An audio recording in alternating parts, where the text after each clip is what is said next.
What is up, everyone? Brandon First, aka First Report, representing the First Off the Bench Podcast Network. Everyone comes off the bench. We are first. Welcome in to another edition of the In the Paint podcast, folks. We have made it, well, almost, but pretty much we've made it. March Madness is exactly 1 week away, at least, the round of 64 is 1 week away. And with me to help get us ready for it, as always, is my friend and co-host, Raider Jim Martinez. You can find Mr. Martinez at Raider Jim 1090. How you doing tonight, sir? Hey, I'm doing great. Still riding the high from Tuesday night and enjoying it. Looking forward now to Selection Sunday to see where the Zag's going to line up. This is one of our favorite times of year, you and me. So this is just great. A great week. Yeah, it's a little bittersweet because normally we're going into the dance together. We might get separated once we get in the halls, but we're both at the dance one way or another. And again, 2:18 left according to Google. San Diego State down 7 in what I believe is a elimination game, essentially, for either San Diego State or Boise. But we'll get to all that momentarily. When we talk San Diego State, we'll let that one, hopefully turn or finish one way or another. But as I mentioned, before we get into all that, we're building up the field of 68, I should say. And one main thing that I've always loved is the low major tournaments. Most of these kids, this is probably the last time they're ever going to be on a basketball court. And just going through some of these teams, I think I counted 13 teams have already punched their ticket into the dance. Just go through them here real quick. The Atlantic Sun, Lipscomb, 25-9. They are through. Montana wins the Big Sky. High Point takes down the Big South, 29-5. Interesting there. High Point, a low conference power. In the CAA, UNC Wilmington took down Delaware. Delaware, I think, was the 11th seed in that and got to the final, but UNC Wilmington did take care of business. Robert Morris wins the Horizon, 26-8. Drake at 30-3. We've talked about them a few weeks back when we talked about the Missouri Valley. They handle their business. They are heading into the tournament at 30-3. We always get one of these a year, but out of the Northeast, it's St. Francis of Pennsylvania. They are 16-17. But you know what? If you perform in those 3 or 4 days in your conference tournament, it doesn't matter what happened the last 4 months. You're getting your ticket punched. They're going to be going to Dayton. They will be one of the 16 seeds that will have to play for their right to play on Thursday or Friday. So best of luck to them. Out of the OVC, Southern Illinois of Edwardsville, they are 22-11. They are heading to the tournament. The Patriot, that ticket goes to the American, 22-12 for American University. Southern Conference goes to Wofford, 19-15. Definitely probably another team we'll see in the play-in games, but Wofford is a team that has always seems to be in this tournament coming out of the SoCon. Out of the Southland, McNeese State, Will Wade's back at it. Hopefully doing it clean this time. We'll see. 27-6 for McNeese State. I think they just go by McNeese now. That'll be a habit I got to drop. Out of the Summit, Omaha of Nebraska, 22-12. The Sun Belt goes to Troy, and of course, we'll get to it momentarily, but out of the West Coast, kind of the technically, yes, a low major conference, but Gonzaga certainly anything but. There it is, the West Coast Conference champions, the Gonzaga Bulldogs out of the West Coast Conference. Raider Jim, obviously you that last one catches your eye, but kind of the question I posed here, do you see any possible Cinderellas out of this group? Actually, I do. I actually watched the Drake game the other night, and let me tell you, those boys are legit. They are a team that I think could make a run. They could be, this is not apples to apples comparison, but I'm saying when Grand Canyon all of a sudden made a move a couple years back. Mm-hmm. You could see the same thing here. And this is all, again, as we've been saying week in and week out, this all goes down to how are your transfers playing? How did you do in the portal? It's kind of like the free agency thing now. How did you do in free agent season? And they have done very, very well. You got it. There's 13 teams that are going to go in. This Bennett Sturts kid is something else. And he and Tavion Banks, his counterpart there in the backcourt, wow, they really just led the charge. And then they also have the sophomore, Cam Maniawu. He's leading them with the rebounds all season long. And then they've got this graduate student kind of under the radar. He gets his minutes in, but he is a graduate student. Mitch Mascari. This kid's a thief. He gets out there and he steals 4 or 5 a game, and it's not uncommon for him to do that. But why is it all working for them, and why do they have the team that they do and the potential? It all goes down to Coach Ben McCollum. And I think that he's got it dialed in. He's got them dialed in. Focus, focus, focus. Definitely they're going to win their first round game. It's interesting because, you know, they do these different these prognosticators like you and me, but some of them actually get paid to do it. And the bracket that I see, where was it? Oh my goodness, it was silliness. They actually had Drake lined up so that they were going to end up playing like Duke or something like that. Oh my goodness. Or San Diego State. And it's like, man, that would just, but you know, we'll see what really happens. I don't think they're going to get seated that low. They're not going to get seated that high. They're probably going to get it maybe a 12, something like that. I think but 12. Congratulations. Yeah, and congratulations to them. I mean, just, you might want to interrupt this and check the scoreboard. Oh, fair enough. You shall continue. Oh, yeah. All right, then. Fair enough.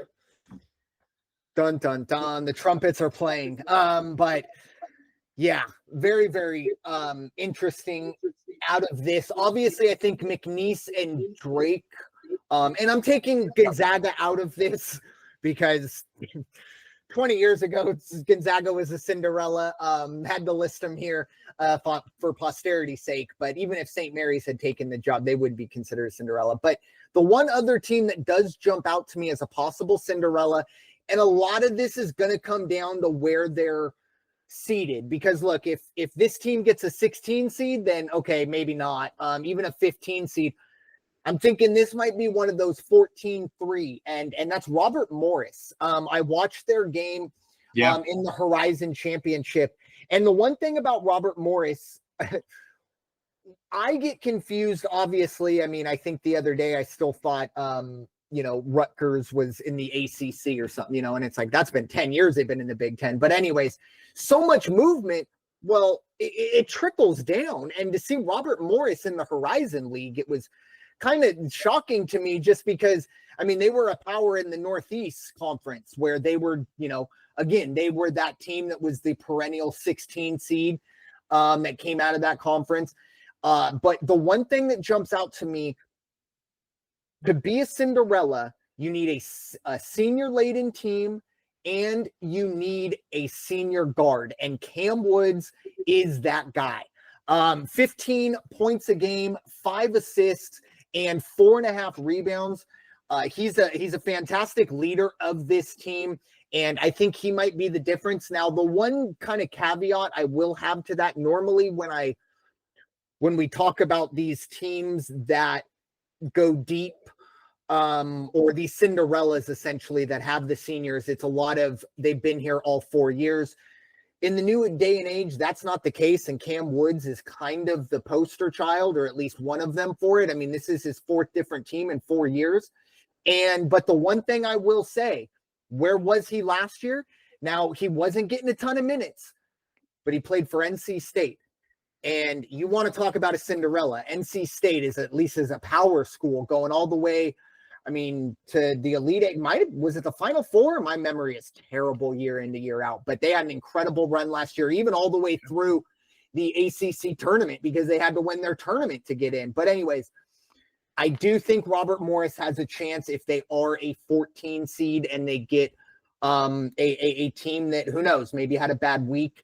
or something like that. I don't have the thoughts off the top of my head, but I think Robert Morris can definitely be a team you got to keep an eye on. Might break some brackets if they're seated in a favorable position. So keep an eye on that. The only thing about Drake, and one more comment on Drake. Yeah. The hard for them to make that run will be they are undersized. They're not a big team. Cam Maniawu is I think 6'8", and that's their big guy in the middle. And he's a sophomore. So between young and small, they could get pushed around depending on who they go up against. And I think that's the other part of it too, kind of what I was talking about with Robert Morris. A lot of this is the matchup. If you get put up against, Kansas or something like that, and Drake probably, although 6'11", 12'5", that's actually I don't think that would be great, because as much as I've been ho-hum on Hunter Dickinson, I do think he can take care of somebody who is 6'8", and I think he can kind of put his best foot forward. But you're right. Might be best to kind of go up against a 3-guard set, a St. John's or something like that, although that wouldn't even work for them because of the seating. But anyways, moving on to a little healthy debate here, embrace debate. It was a question that was posed on another podcast, and they're very famous, so I don't need to credit them. But we'll grab it from there. But just throwing it out there for me and Raider Jim to discuss. Which week do you prefer? This week being championship week, of course, where we, essentially get all the tickets punched and really get an idea for where people are going to be seated, or next week, mainly focused on the Thursday through Sunday, unless you're just an absolute geek for those play-in games. But Raider Jim, I'll give you first bite at this apple. Which week of the college basketball season do you prefer? Give me starting next Thursday. I just love those first 2 days of the tournament. And of course, the follow-up to see we go from 64 to 32 right into the Sweet 16. How can you not love that? The energy of it too. And it's always fun, even at the end of Thursday, to see. You just kind of like put your ear up to the wall and see how many times you can hear out in the universe, my brackets just crashed. Because it's just a great time. All the energy, all the upsets, and it's just in the air. Love it, love it, love it. That first 2 to 4 days. I agree. I personally don't think there is anything better than waking up on Thursday at, out here on the West Coast, 8:30, looking over the board and making your cup of coffee and knowing you have pretty much 12 hours of close to uninterrupted basketball. And more than likely there is going to be one really exciting game each and every time. That every kind of bracket or however they set it up. The word's escaping me. But segmented stuff like that. But I love that part as well. But the one other part I will say is championship week. I don't know if I prefer it, but the one thing that it obviously has over is the quantity, because I think that's probably the main argument here. It's quality over quantity, because as you mentioned, by Friday night, when it's all said and done, you're going to feel like, wow, that was crazy. But then maybe it's more Sunday, but that sinking feeling starts to go in where you're looking at your bracket and you're like, whoa, there's only like X number of games left. While you're looking at, on Thursday, it's, oh my goodness. But Thursday is the best day to just wake up and know, okay, here we go. It's all laid out in front of you. The play-in games are done.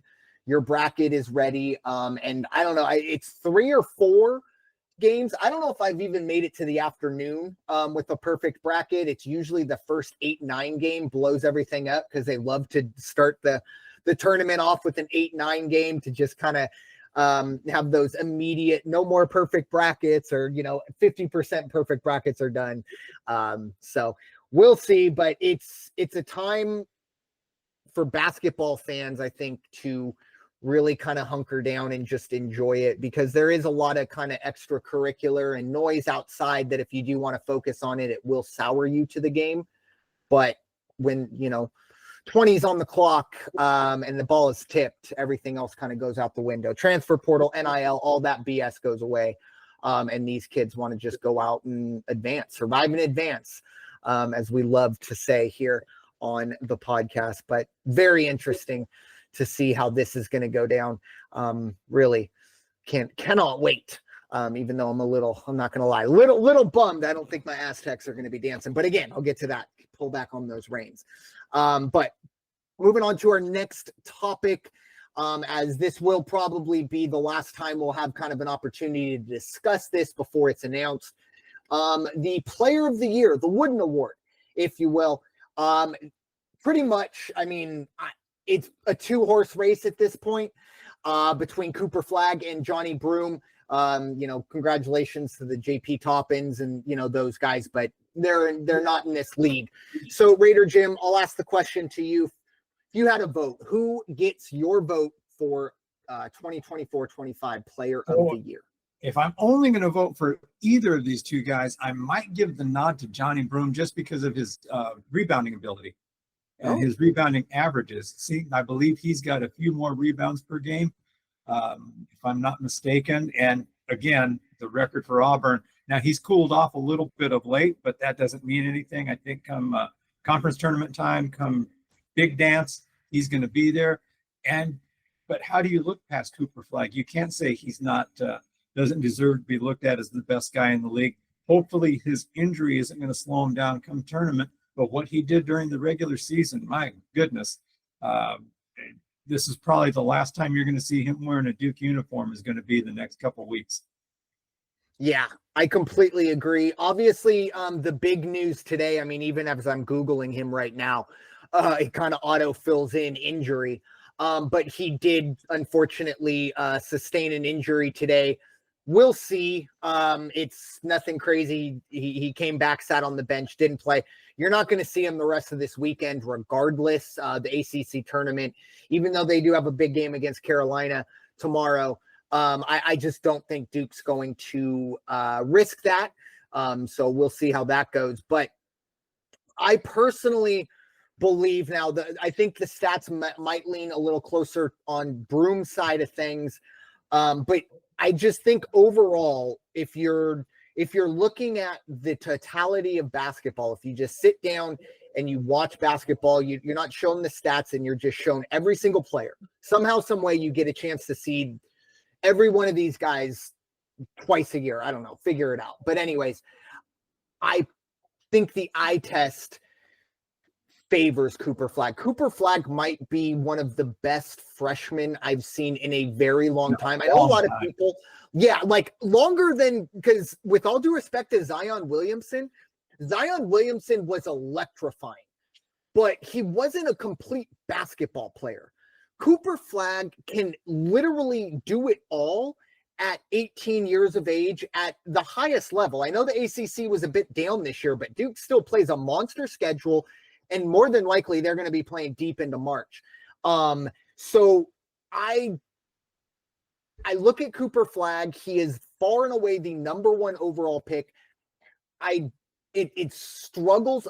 I want to go back to Kyrie Irving in terms of the last freshman, true freshman, to come in and me go, oh my goodness. And I think Kyrie got hurt even in the middle of that season, so we didn't get the full slate of it. But I'm just incredibly impressed with Cooper Flagg and the evolution of big men. Nikola Jokic has really changed the game, and I know the game probably changed the center position more than anything, but at the very least, the center position has become really all over the floor, and Cooper Flagg isn't completely embracing it. As you said, it's probably the last time we'll see him at Duke. I'm not a big NBA guy, so unless he gets on a team that's going to be in the finals, it's the only time it really catches my attention. It's kind of the last time I'm really going to be following him. So who knows? Maybe the NIL friends at Duke really drop some cash and ask him to stay. But at the same time, there's a lot of money up in the NBA, like a lot of money. So can't blame him. But yeah, more than likely the last time we are going to be seeing Cooper Flagg. But also shout out Johni Broome. I mean, again, I'm not all about Cooper Flagg. Johni Broome, more than likely any other year, he is a slam dunk player of the year. It's just really unfortunate that this kind of unicorn has come through. seems like everybody in Major League Baseball who goes up against Shohei Ohtani for an MVP, it's just you feel a little bit like just can't compete sometimes. Right. A fantastic season from Johni Broome, and who knows, maybe we get a national semi or a final with Duke and Auburn. That would be incredible. So that would be a great way to settle it. But it is time to focus on our team reports and kind of the conference side of things now, as we'll start with Raider Jim. Obviously, as you saw the shirt earlier, he still has, or at least somewhere around there, I'm sure, is the net from the Thomas, or well, I don't know where they do the tournament. Orleans. The Orleans, I thought so. The Orleans Arena. But anyways, Raider Jim, congratulations. The Gonzaga Bulldogs obviously going to the tournament, but they'll be going in as tournament champions. Your thoughts on the Bulldogs and the WCC tournament overall? Yeah, and congratulations to St. Mary's, who did. They were runner-up in the conference tournament. They were number one in the conference overall for the season. But you said it yourself. It's real hard to beat Gonzaga 3 times in one season, and that wasn't about to happen. What was different about this game? Well, first of all, let me give you a little bit of the background. I got to do this one because there is no more WCC for the Zags after this season. This was their 28th consecutive appearance in the West Coast Conference Championship game. And of those 28 appearances, they've won 22. And of those 22 victories, 20 of those were coached by Mark Few. So their WCC championship appearance record runs at about 800. And that is not a bad winning percentage. You just don't see that anywhere. So congratulations to Mark Few. I mean, if you think about it, they have not been out of the championship game in the 2000s. That is, as a fan, it's really an amazing thing, making it even more disappointment if they ever didn't make it. Moving on, though, what got them here and what's going to carry them into the tournament? Ryan Nembhard led the NCAA with 325 assists. And that is just, there's a little over 50. I think it's 53 more assists than the guy who came in second place, who was Braden Smith of Purdue. Caleb Battle, the transfer kid who had that poster slam dunk towards the end of the game to seal the deal the other night. He is number 2 in the nation in free throw shooting at just under 93%. You need that when you get into the tournament. They're also, Zags are number 1 in the assist turnover ratio. They're number 5 in free throw percentage overall, and number 2 in scoring offense. All those things and the chemistry that is finally starting to come around is going to help them no matter where they get seated. They're not concerned about where they get seated. They just want to know so they can get on the plane and go where they need to go. Graham Ike, the big man in the middle, the transfer, from a couple of years back, he ended up being the West Coast Conference most valuable player for the tournament. Just overall, what they did was they played a different level of game because they actually got more physical. I mean, they were out-rebounded, true, but takeovers. I mean, they forced so many turnovers. I think there was one period where they had back-to-back shot clock violations on St. Mary's because of the way they defended. The only thing, and this was so uncharacteristic, was it was in the second half, and he already had 3 fouls on him, I believe. And Ryan Nembhard decides to pick up the technical because he couldn't sit himself back down and quit John at the referee. Now, the one thing I will say that is so uncharacteristic, he was probably in the right, but still, you got to keep your wits about you, especially when you're the quarterback and you've already got 3 fouls. So for him to go out and play the rest of the game as he did and not foul out also, and it also, St. Mary's was just off. Even I kept saying it. When they tied the game, I was like, oh, here it is. This is going to be it. They're going to turn it around.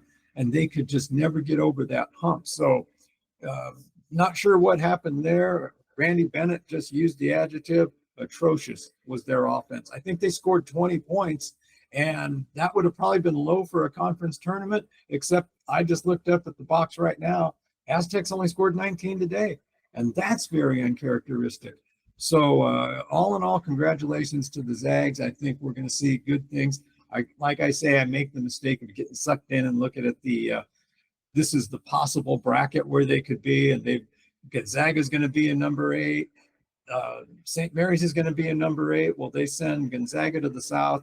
They put St. Mary's in the Midwest. UCLA is an 8, and they put UCLA on the West Conference. I was like, come on, are you kidding me? But we'll see what happens. It's going to be good. Like I say, once again, it's going to be a fun selection Sunday, knowing that they're already in. They're going to get in somewhere, and they still have 20 plus victories under their belt this year, and they're starting to play tough. Well, that was the sunshine side of things, because it's about to get real gloomy over here. But yeah. I am going to start with some positive for San Diego State, at least overall.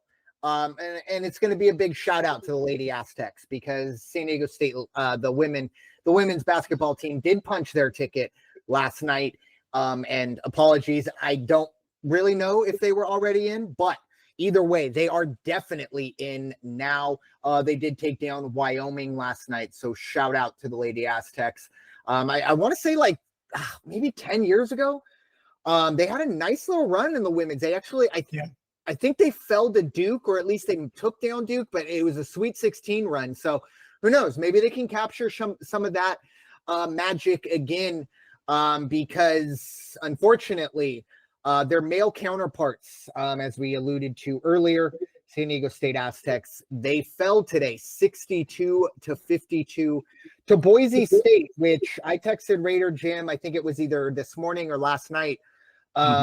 Essentially, Boise State versus San Diego State, 2 bubble teams. San Diego State was last 4 in. Boise State was last 4 out, if you believe Joe Lunardi. And then Boise State just took down San Diego State in the conference tournament. For me, I think it's pretty simple. I think that was an elimination game, a play-in game, call it whatever you want.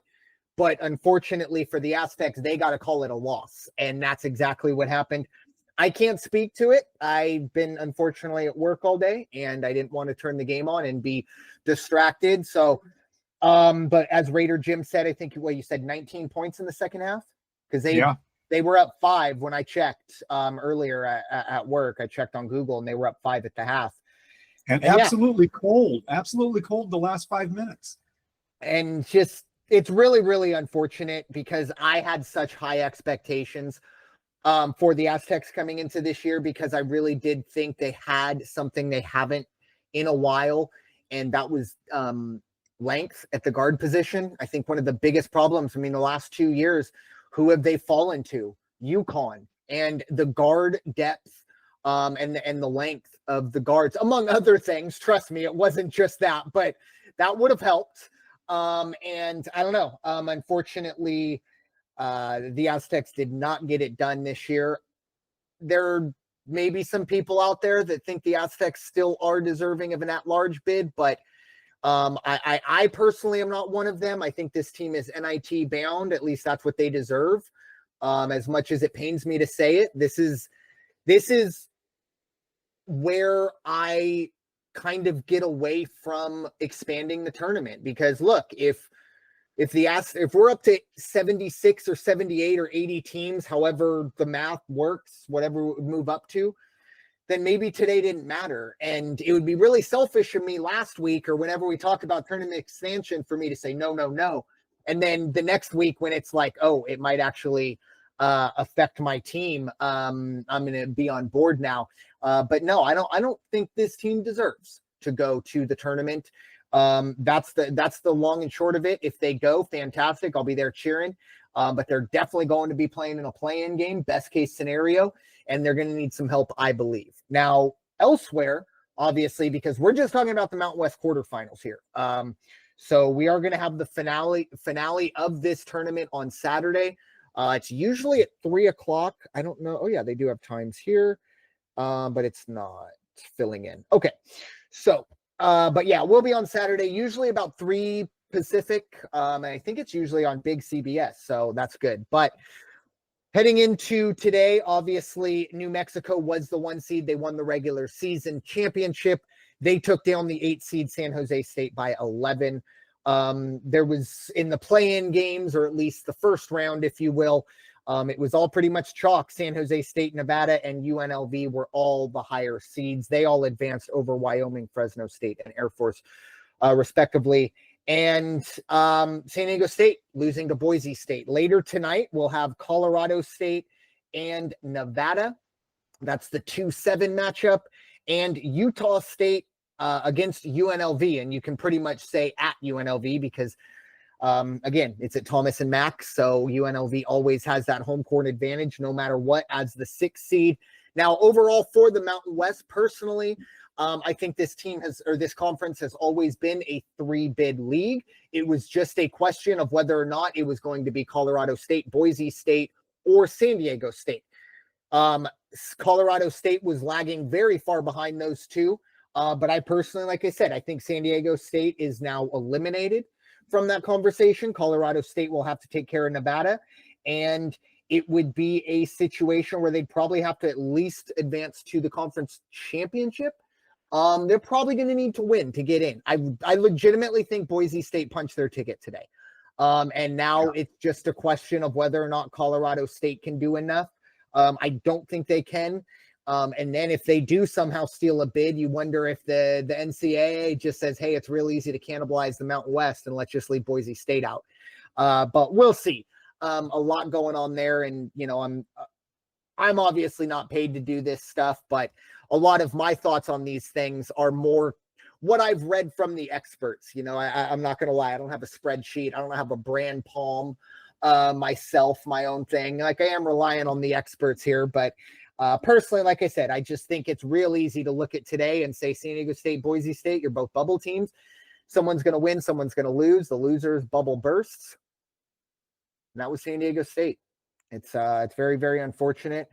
But a lot of success from the Aztecs over the past few years. I don't have the exact number, but it's probably going to be the first time in 4, 5, 6 years that this team hasn't made the tournament. It's unfortunate, but as my dad used to say, sometimes it's best to go to the NIT. And who knows, San Diego State might make a little bit of waves, maybe bring home an NIT championship. Nothing wrong with that. Get a couple more home games. Question for you. Do you believe that if they get the invite, they will go to the NIT, or do you think they'll just take a pass? I'll be honest with you. First and foremost, I understand certain teams, if Kentucky's on a down year, if UCLA's on a down year, and obviously those teams aren't, but if you got a blue blood, if Kansas, if everything had fallen off for Kansas, I could see them saying no. I don't think Brian Dutcher, I don't think San Diego State would do that, would say no to that. I think because the other part of the NIT is, if San Diego State makes the NIT, they're going to be a top seed, maybe not the top seed, but a top seed. I think it's 1 through 8 for brackets is how they do it. So maybe they get a 1 or a 2 seed, but I do know the first 2 games, I believe, are on the higher seeds floor. So if you get a 1 or a 2, you're guaranteed at least 1 extra home game, maybe 2. And I'll tell you this right now, like 10, 12 years ago, San Diego State was in the NIT. Me and my father went, and it was the NIT like Elite 8, like, because the Final 4 is in New York. So it was the final, essentially, home game, and they played Georgia Tech. And tickets were incredibly expensive. We sat all the way up to where there is no back on the seat. So there is a hunger for it, obviously. And this was well before national championships. And I'll never forget it because me and my dad, we watched the game, and there was a guy sitting behind us, and he was a Georgia Tech fan there by himself, and we were just talking with him, and he was there for business, and he was a Georgia Tech alum and had just kind of been like, oh, hey, wow, they're going to play, might as well. And he said, he goes, I went to plenty of basketball games, and he goes, I've never seen an atmosphere like this. And really? and he did say, he's like, I haven't gone to Tobacco Road. He's like, mainly Georgia Tech. He said he, been to the Georgia Dome, stuff like that to see basketball, wow, which is, it's hard to get an atmosphere in big places like that. But anyways, so just the point of, I do think financially it's more money, and I don't think San Diego State's big time enough to be big timing the NIT. I'm sorry. Right. I would not. I would hope that that's not the case. Will I be tuning out of the NCAA tournament to watch the NIT San Diego State? No, but I certainly hope they take their invite and put on a really good performance. Because again, if you make it deep in there, you're going to be playing on a Tuesday night when everyone's waiting for the Sweet 16. Oh, hey, here's some college basketball. Eyes on the program. So that'll be something to keep an eye on. But that's an interesting thought. It crossed my mind, but I think there's like 12 teams that can big time the NIT and nobody bats an eye in, and I don't think San Diego State's one of them. I don't even know if Gonzaga is one of them, if I'm being honest. But maybe they are, because I mean they wouldn't even know what the NIT is. They're like, wait, what? No, we're not. We don't play home games in March.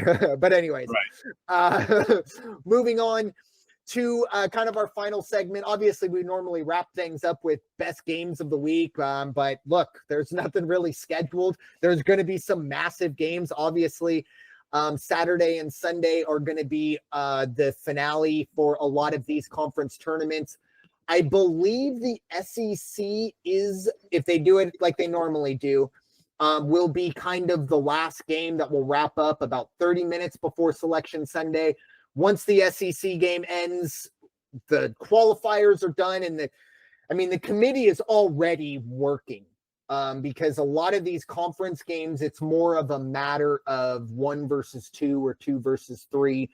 You get deep into these conference tournaments, it's not at large bids at stake. It's about top seeding. But Raider Jim, any thoughts, storylines, predictions for these conference tournaments as we head into the final weekend of the regular season, essentially? Yeah, those last couple of weeks of the season, it was definitely, let's talk about Duke, let's talk about Auburn, and a couple of losses late.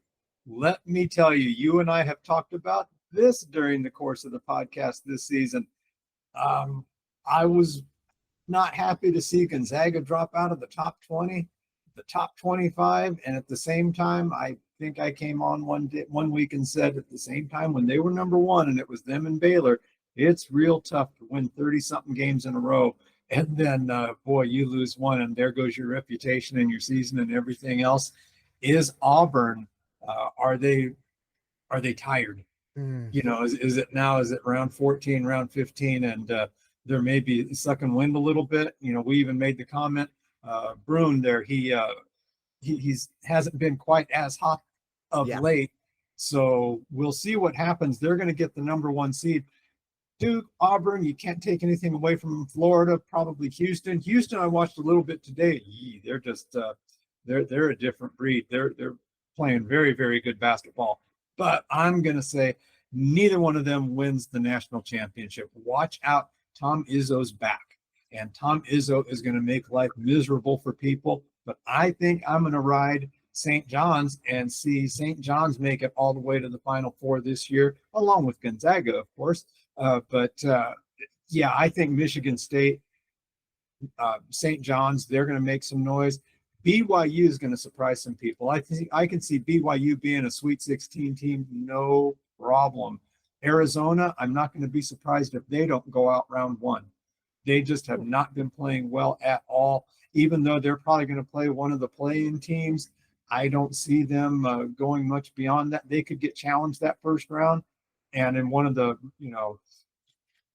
here we go with the random bracket, they have them matched up against Wisconsin in the second round. And Wisconsin's playing good ball right now, too.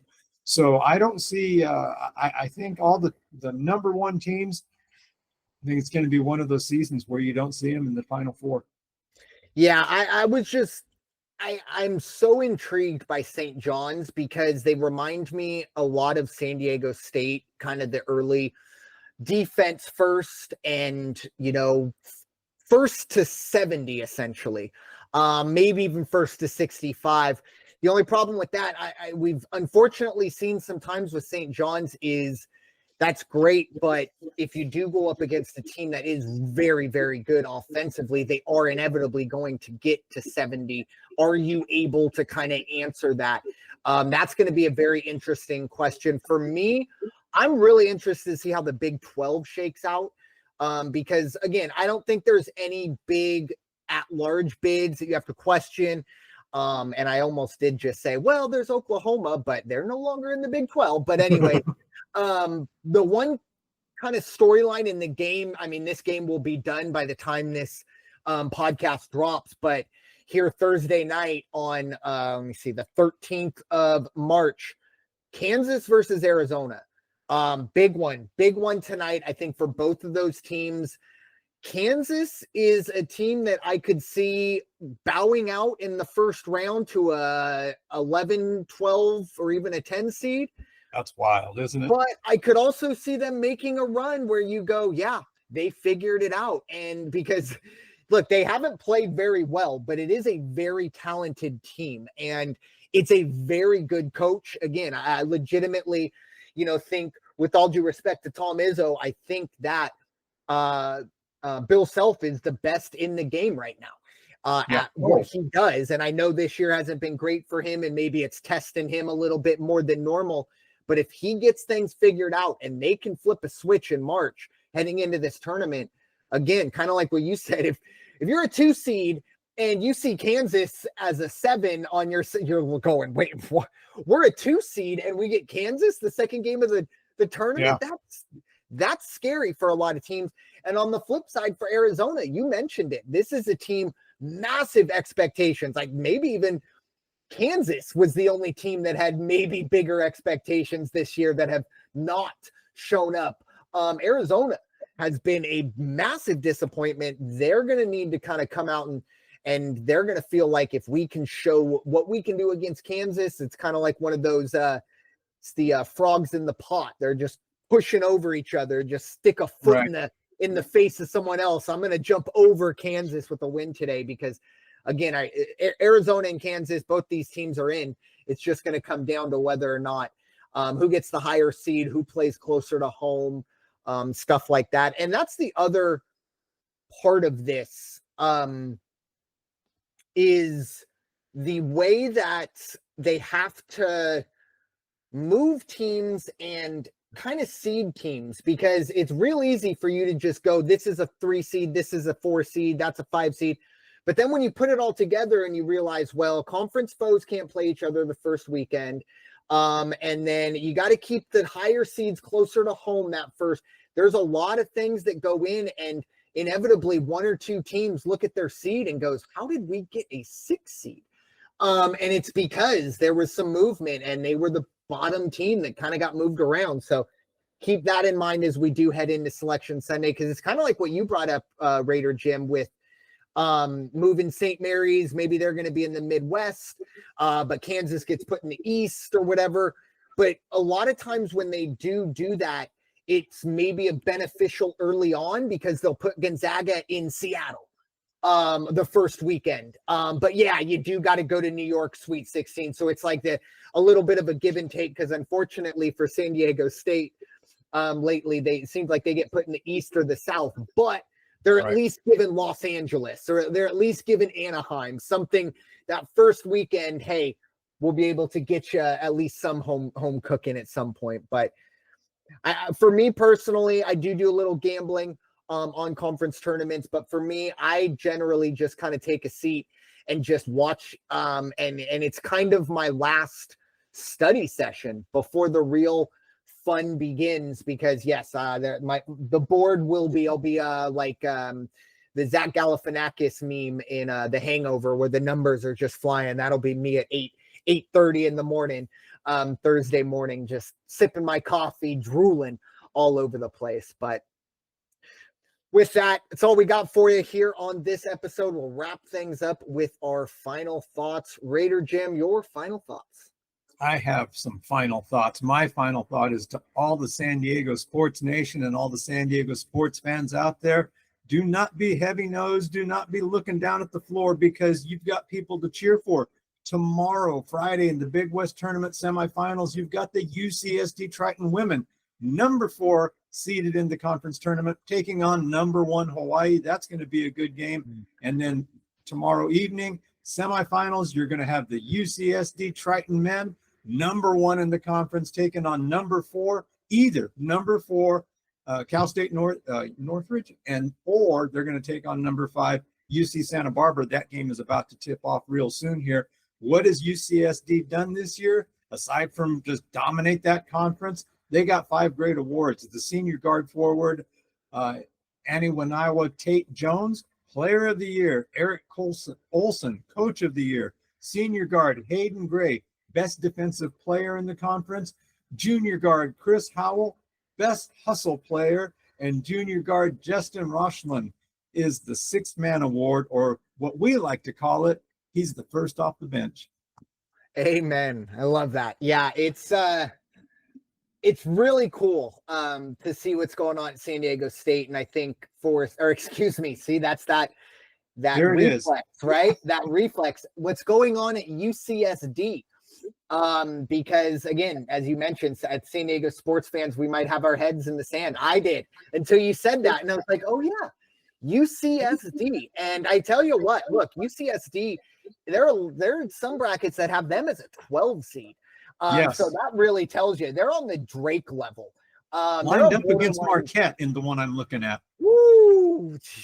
No favors done in that situation. And if they could beat Marquette, they might get to play Maryland. Oh, I actually like that. I feel like I like that matchup more than Marquette. But basically, they've got them penciled into the Duke bracket right now. Okay, well, yeah. Eventually, it gets a little dicey. But need 4-wheel drive for that road. Yeah, incredible stuff, especially considering all they've gone through, or the steps they've gotten to get to here at the D1 level. Fantastic stuff from UCSD. My final thoughts, I want to shout out all the athletes that are fasting for Ramadan. Obviously, we do see a lot of college basketball, but, Islam is a worldwide religion. You see it in soccer. I mean, any sport, and the individual is practicing Islam. They will fast, I believe, from sundown to sunset for 40 days. I apologize. I'm correct. Yes, thank you. But again, it's something, and that includes water. So last night, cows. And I apologize, I don't have the name in front of me, and it's probably for the best because I don't think I would be very good with the name. But he broke his fast in double overtime. So imagine that, folks. I miss lunch and I'm a little grumpy. This young man has been playing all day, or playing for 2.5 hours plus, and finally gets that drink of water. It's truly an incredible sacrifice. Myself, I am religious. I am not of the Islam faith, but I have respect for it, and I think it's an incredible sacrifice, especially for the athletes, for everyone, but especially the athletes who, it seems dangerous to me, but that's because I'm ignorant and stupid and think that my body would fall apart if I don't have that for 8 hours or 12 hours. But that's just because I'm weak-willed and I've never tried it. So again, fantastic stuff, and hope everyone stays safe, and cannot wait to see inevitably that one individual. I think it was Sonogo from UConn the past few years that is kind of we always got that break in the game where the minute the sun goes down, they kind of take a cheeky timeout, allow him to get some fluids, some electrolytes, maybe mill around for a little bit or two. Let's let him catch his breath. You love that. You love to see that. So I just wanted to shout them out, all of those athletes who are doing that. It's fantastic. So with that being said, thank you all so much for listening to this episode of the In the Paint podcast, presented by the First Off the Bench podcast network. Everyone comes off the bench. We are first. It is time for you all to go wash your hands and stop hating everybody. Talk to you all very soon. Take care.